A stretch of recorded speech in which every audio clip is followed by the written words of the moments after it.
So, you've decided you want to pick up a better camera than the one that's in your smartphone or the point and shoot that you already have, but you're also not looking to spend an arm and leg for the top of the line model. This has probably led you to the world of APS-C mirrorless cameras, and perhaps more specifically the Fujifilm X-T30.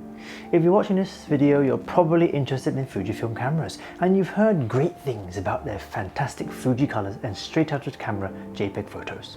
But the X-T30 was originally released back in February 2019, so the question I'm addressing today is, does this 2-year-old camera still hold up in 2021? Let's find out.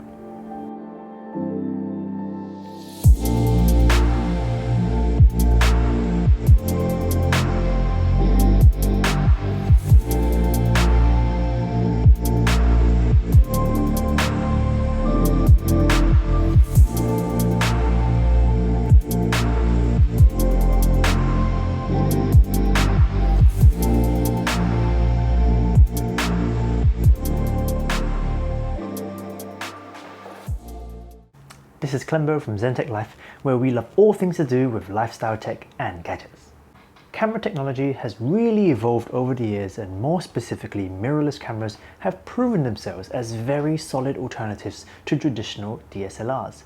If you're in the market for a new mirrorless camera, it's truly a great time for you to get one. And when it comes to budget-friendly yet great performing cameras, then no doubt the X-T30 has appeared on your radar. And rightfully so, because there are many reasons to love the X-T30, from the vintage design and manual dials to the excellent 26 megapixel X-Trans4 CMOS sensor, which is so good that Fujifilm's flagship camera, the X-T4, and their newest cameras released in 2021 are still using it. And when you buy Fujifilm, you're not simply buying a camera, you're also getting access to the fantastic selection of film simulations that make straight out of the camera JPEGs stunningly beautiful. Not to mention the excellent collection of lenses that Fujifilm offers, which generally have great build quality, optics, and range from small fast primes to heavyweight professional grade zooms. That's not to say that X-T30 doesn't have its faults, but for under $900, this is definitely a contender if you're looking to buy your first professional camera in 2021. This won't be a super technical review, as I'm far from a professional photographer or videographer. And I'm not going to list the specs of the X-T30 in great detail because it'll be faster and easier for you to simply Google it yourself. Instead, this review will mostly share my personal reasons why I love Fujifilm cameras, and in particular why I think the X-T30 is a great entry-level camera for the average consumer. Naturally, I'll also cover some of the downsides that you might encounter with this camera, and also make some comparisons with the recently released XS10 and XE4. And just in case it's not obvious, I'm not sponsored or paid by Fujifilm, so everything I say in this video is my personal opinion from owning this product. Let's start with pricing. The X-T30 brand new costs $899 for the body alone, which is almost half the price of its bigger brothers, the X-T3 and X-T4, both of which cost over $1,500. The recently released XS10 is also $100 more expensive, and the newest addition to Fujifilm's camera line, the XE4, comes in a little bit cheaper at $849. Based on these MSRPs, I feel the X-T30 and X-E4 seem to offer the best value for money. The XS10 isn't too bad either, and for the extra $100 you do get in-body stabilization and a fully articulating screen and more substantial grip. But it's also Fujifilm's biggest departure from their usual design aesthetic, completely dropping the manual dials and switches that we're so used to seeing on these cameras. The XS10 seems to cater to those who are more interested in shooting video, as it's generally preferred to have more quiet camera controls when recording video. Fortunately, it still produces excellent photos as it shares the same great X-Trans4 sensor found in Fujifilm's other cameras. However, because of this substantial change to the camera's interface, I'll mostly be looking at the X-E4 and X-T30 for the remainder of these comparisons. As I mentioned before, the X-T30, X-T4 and X-E4 all share the same 26 megapixel sensor, meaning for photography, the X-T30 offers exactly the same image quality as the higher end models. So you can expect clean, sharp and beautifully rendered photos straight out of camera. If you want to get really serious about photography, you can also shoot in RAW, but the JPEGs this camera produces are also perfectly usable. Fujifilm's first few cameras were known to have finicky autofocus, but starting with the release of the X-T3 and X-T30, it's been greatly improved and finally caught up with its competitors. the X-T30 is still not quite the best APS-C camera for autofocus performance, because that title goes to Sony's A6400. And even amongst Fujifilm's offerings, the X-T4 and X-E4 have slightly faster and more responsive autofocus. But the X-T30 is no slouch and will likely satisfy the needs of the average consumer. I also like that I have the option to choose my focus point by moving the joystick, tapping on the touchscreen, or switching it to manual focus mode. It also has pretty decent face and eye tracking, which is great for portraiture. Let's put it this way, anytime I've had an autofocus shot, human error was to blame and not the camera itself. Additionally, since its release back in 2019, the X-T30 has received several firmware updates which have further improved its autofocus performance. So if you do end up buying this camera, make sure you update your camera's firmware to fully enjoy everything it has to offer. Another reason to love the X-T30 is the compact size of the body. Both the X-T4 and X-T30 share very similar weight and dimensions, and are much smaller and more pocketable than the higher-end X Pro 3, X-T3 and X-T4. As is often said, you only take photos with whatever camera you have with you, and the X-T30 is a very easy camera to always have with you. It's truly quite impressive how such a compact body is able to produce clean and crisp photos on par with the X-T4. If paired with any of Fujifilm's excellent small prime lenses such as the XF35 f2 or XF50mm f2, you've got yourself an outstanding little camera that doesn't weigh you down and comfortably fits into a large jacket pocket or day pack. Sure, there's no IBIS, fully articulating screen, weather sealing or beefy hand grip, but all of those things would require much more space and cost. So, in my opinion, the X-T30 strikes the perfect balance between size, cost and image quality. For me, I own an X-T4 which I use as a main workhorse when I need to get that extra stabilization and video quality.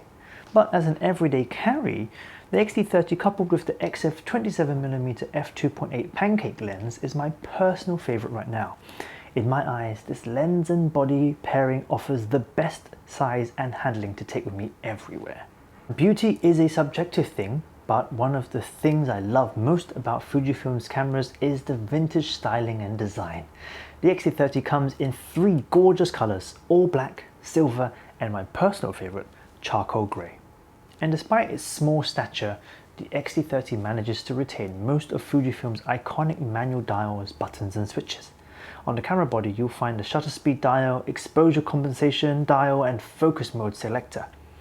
Unfortunately, it still has the mini joystick and front and rear command dials, which provide plenty of ways to navigate the menus and adjust the camera settings with one hand. The tactile feedback from the manual dials is easily one of the top reasons why I love this camera, and something about a throwback to vintage cameras is alluring.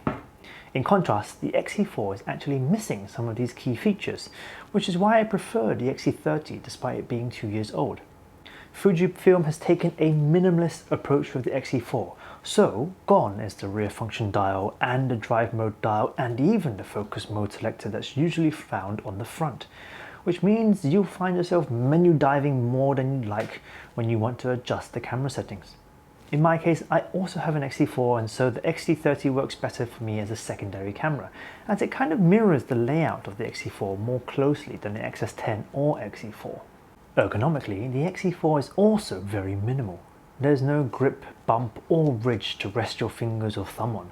Instead, Fujifilm has opted for form over function, giving it a completely clean and streamlined body, which some of you might like. In my opinion, the X-T30 is better because it has the small front grip and rear thumb rest, which albeit won't help all that much if you have large hands. But if you have small hands like me, then you'll find the X-T30 more comfortable in the hands. Of course, if you want something more substantial to hold on, there are also L brackets and optional grips that you can purchase for both the X-T30 and X-T4, so don't worry too much. Having said all that, one feature the X-T4 does better than the X-T30 is the new tilting screen, which can now be moved into a front-facing orientation. For content creators and social media, that will definitely come in handy if you plan to vlog and take selfies regularly. But if that's not you, then the X-T30 will be fine. One last thing about the physical layout of the X-T30, the quick menu button placement on the X-T30 is frequently mentioned as a bit of an annoyance by users, so you should definitely hold it in your hand and see if that's an issue for you. Fortunately, Fujifilm has addressed this complaint with a firmware update that now allows you to change its function to something that won't completely disrupt you mid-shot, or you can even completely disable it. Moving on, I think it's time we discussed Fujifilm's famous FUJICOLORs. As I said, you're not just buying a camera, you're also buying Fujifilm's incredible color rendering and preset film simulations. And that's one of the beauties of Fujifilm cameras. If you're not getting paid for your photography, or you simply don't have the time or desire to edit photos all the time, you're going to love the JPEGs that come out of this thing. The included film simulations also provide a great variety of different styles and looks. Now, as the X-T30 is 2 years old now, there are 2 newer film simulations which are missing, but despite that, it still offers some of Fujifilm's best simulations. Classic Chrome gives you soft contrasty photos, Velvia offers gorgeous landscapes that pop with colour, and Eterna provides that subdued cinematic look.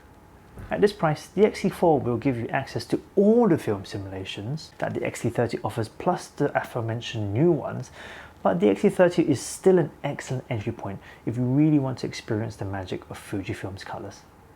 The last thing I want to touch upon is the video department. It's safe to say that the X-T30 is first and foremost a photography camera, but it's also quite capable of video shooting too. It can record 4K video at up to 30 frames per second or 1080p at 120 frames per second. It also allows you to record at a bitrate of up to 200 megabits per second. There's even 10-bit 422 external recording if you plan to color grade heavily. However, if you have no idea what that means, then you probably won't need it. All you need to know is that these are quite respectable video recording specs for a camera that comes in at under $900 US.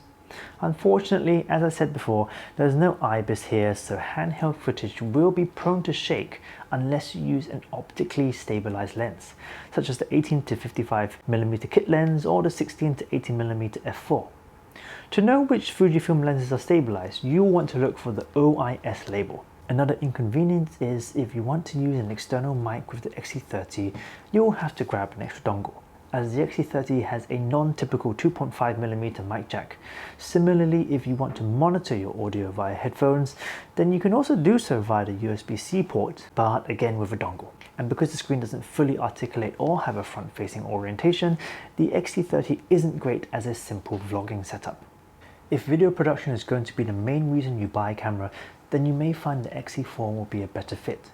It offers everything the X-T30 does, but with some added improvements such as a front-facing orientation for the tilt screen, a standard 3.5mm mic jack, and up to 30 minutes of recording in both 4K and 1080p.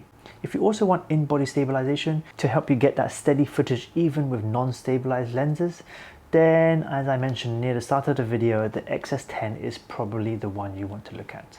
As you can no doubt see, there's plenty to love about the X-T30. But there are some areas where it falls short just a little bit. I've already mentioned a few, such as the lack of IBIS, odd placement of the quick menu button, and the lack of a fully articulating screen. Weather sealing may also be important if you're planning to travel to dusty or humid locations. But for me, if it's raining, I'm usually not standing out there trying to take a photo or video.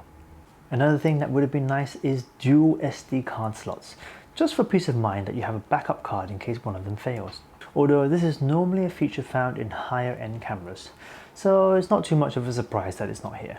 Furthermore, although the X-T30 shares the same battery type as the X-T4 and XS10, there seems to be improved battery efficiency in the newer cameras, allowing them to capture up to 460 shots before the camera dies, whereas the X-T30 is only rated for around 380 shots.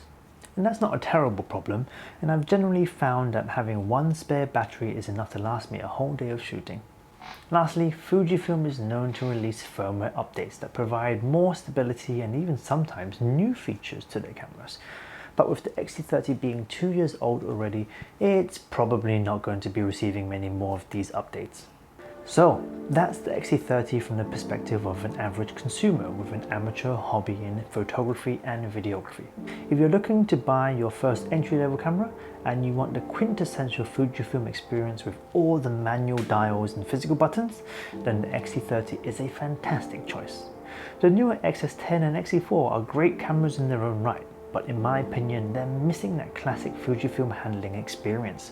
The X-T30 is a great compact size, handsome looking, and perfect as an everyday camera that stays with you wherever you go. It offers top-notch image quality thanks to the excellent X-Trans4 CMOS sensor that it shares with the newer and higher-end Fujifilm models. And if you're not against buying used equipment, you can probably find a second-hand X-T30 for between $600 to $700, leaving you a couple $100 to spend on an extra lens or two. Is the X-T30 a worthy camera in 2021 then? Absolutely. Great value, great user experience, and great image quality.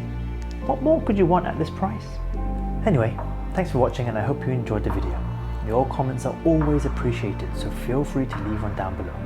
If you liked my video, I'd be mighty grateful if you hit that thumbs up button, and if you want to see more content from me, then do consider subscribing, because that really helps my channel to grow.